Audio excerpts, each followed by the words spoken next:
Guys, here we are at the Harrogate exhibition show for Hearth and Home, and what I thought I'd do this morning, I'll just give you a quick explanation on how the airflow actually works when you insert a chimella into the chimney.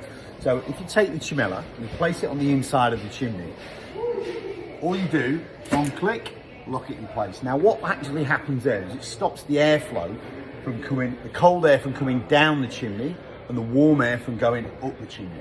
And what it also does is it's got tiny little gaps all the way around the edges. Now, because it's around all the edges and it's only about 1 millimetre, what it does is when that cold air sinks down the chimney, hot air and cold air don't mix. So it repels the cold air into the centre of the chimella. And because of its shape, it turns it around, it starts to vortex and goes back up the chimney. So that prevents you from getting any damp in the chimney whatsoever.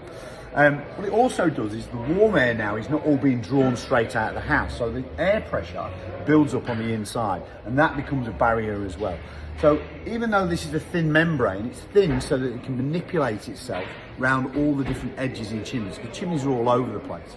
So even though it's thin, it's still got thermal properties, it still closes off the hole by about 98%, and it also really tough, so it doesn't damage against the side of it. So what people forget is that if you put a wodge of insulation into a chimney, what will actually happen is you'll cause damp. Because that cold air, which is full of moisture, sinks down the chimney, it's got nowhere to go, so it just sits there, and that's how you get damp in the chimney.